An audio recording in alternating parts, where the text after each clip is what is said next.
नमस्कार दोस्तों, आप लोग का स्वागत है आपके अपने चैनल सरकारी जॉब अड्डा पे।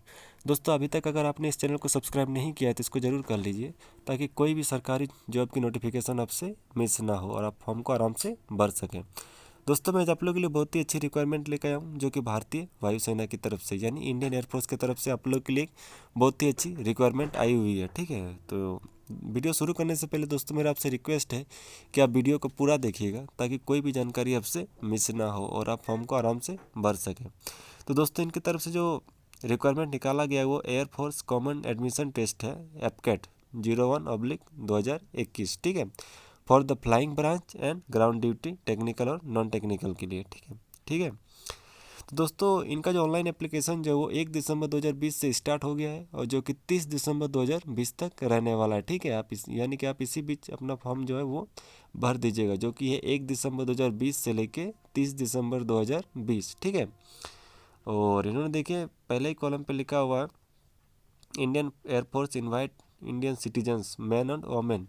ठीक है, तो ये फॉर्म आप मैन और वोमेन दोनों ही भर सकते हैं। ठीक है, और इन्होंने देखिए एग्ज़ाम का डेट भी दे दिया है, ऑनलाइन एपकेट examination will be conduct on 20 February 2021 और 21 फरवरी 2021। यानी इनका जो एग्ज़ाम है वो 20 फरवरी 2021 और 21 फरवरी 2021 को रहने वाला है। ठीक है, चलिए दोस्तों आगे बताता हूँ कि इसका कौन सा एंट्री है, क्या है वगैरह।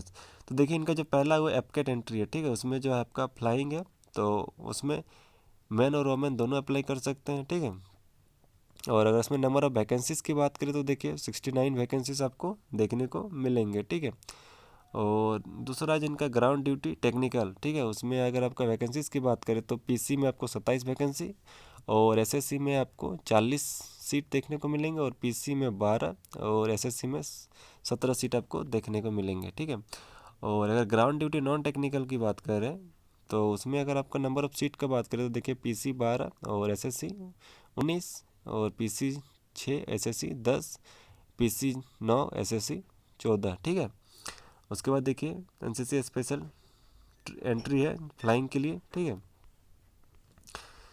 दोस्तों, अगर एलिजिबिलिटी कंडीशन की बात करें तो candidate must be a citizen of India. ठीक है, यानी कि वो भारत का नागरिक होना चाहिए। ठीक है, जो भी इस फॉर्म को भरेंगे वो भारत का नागरिक होना चाहिए।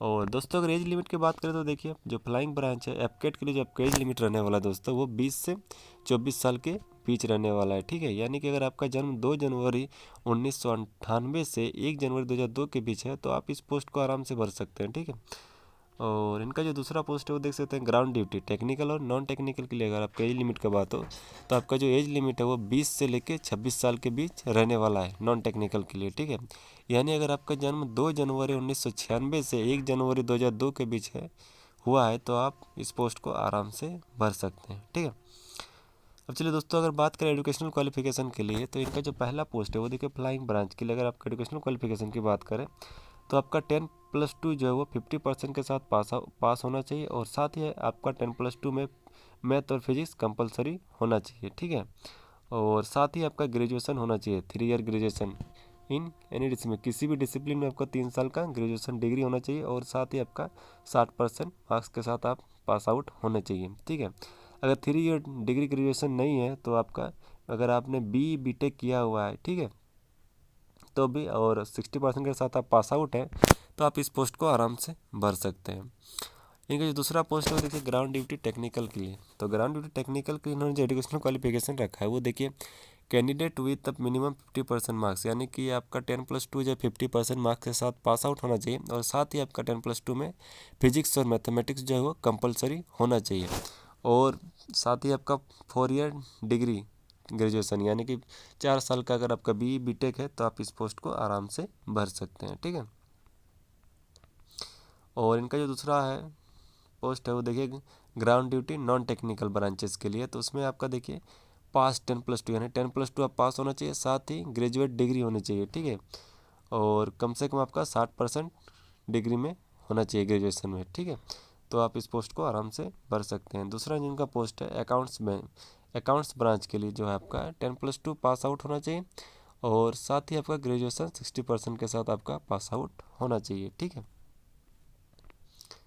और चलिए दोस्तों इससे आगे बात करते हैं। तो जैसे कि आपको कैसे इसमें अप्लाई करना है, तो देखिए हाउ टू अप्लाई, इनके कैसे अप्लाई करना है इसके बारे में भी इन्होंने बताया हुआ है। तो आप सिंपली careerindianairforce.cdac.in पे जाके अपना फॉर्म अप्लाई कर सकते हैं, या फिर AFCAT यानी कि apcat.cdac.in पे जाके आप अपना फॉर्म अप्लाई कर सकते हैं। ठीक है